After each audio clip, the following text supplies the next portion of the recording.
Welcome to my channel. Hi friends, అందరు బాగున్నారా? మేము కూడా బాగానే ఉన్నామండి. మేము ఈరోజు చుక్కకూర చట్నీ చేసుకుంటున్నామండి. చుక్కకూరను ఒక కట్ట తీసుకొని ముందుగా ఇలా శుభ్రం చేసుకొని కడిగి పెట్టుకోవాలి.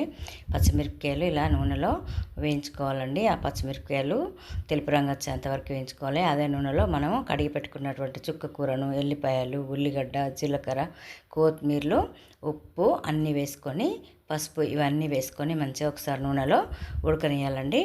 ఇవి ఉడికినాక చల్లారినాక కొంచెం మనము రోట్లో వేసి నూరుకోవాలండి. దీన్ని ముందుగా పచ్చిమిరపకాయలను వేడిగా నూరుకున్న తర్వాత మనం వేయించి పెట్టుకున్నటువంటి చుక్కకూరను, ఉల్లిపాయలు, ఎల్లిపాయలు ఇవన్నీ ఉన్నాయి కదండి, ఇవన్నీ వేసి నూరుకోవాలి. మీకు నచ్చితే మీరు మిక్సీలో అయినా వేసుకోవచ్చండి. నేను దీనిలోనైతే కచ్చపక్క నూరుకుంటే బాగుంటుందని నేను దీంట్లో నూరుకున్నానండి. మీకు ఒకసారి ఎలా వస్తుందో మీరు కూడా ఒకసారి చేసుకొని కామెంట్ బాక్స్లో కామెంట్ చేయండి. ఇది చాలా పులుపుగా ఉంటుందండి. దీనిలో చింతపండు కానీ టమాటాలు కానీ ఇట్లాంటివి వేయాల్సిన అవసరం లేదు. ఇది మెదిగిపోయిందండి కచ్చపక్కగా. దీన్ని ఒక గిన్నెలోకి ఎత్తుకొని మనము పోపు వేసుకోవడమేనండి. ఎత్తుకొని గిన్నెలో పక్కన పెట్టేసుకొని ఇది మంచిగా రోట్లో ఏం లేకుండా ఇలా చేయితోని తీసేసుకోవాలండి. తీసేసుకొని మనము పక్కన పెట్టుకొని పోపు వేసుకోవాలండి.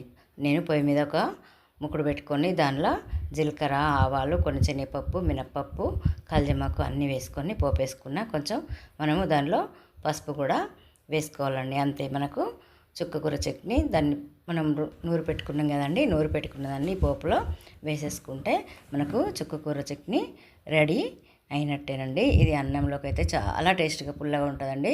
జ్వరం వచ్చి పడుకున్న వాళ్ళకి కూడా తింటే పులుపుగా చాలా రుచి ఉంటుందండి. ఇలా మీరు ఒకసారి చేసుకొని చూడండి, మీరు అందుబాటులో ఉంటే. అంతే, మనకు చుక్కకూర చట్నీ రెడీ అయిందండి. మనం ఆ చుక్కకూర చట్నీ దీనిలో వేసుకుంటే రెడీ అయిపోయినట్టేనండి.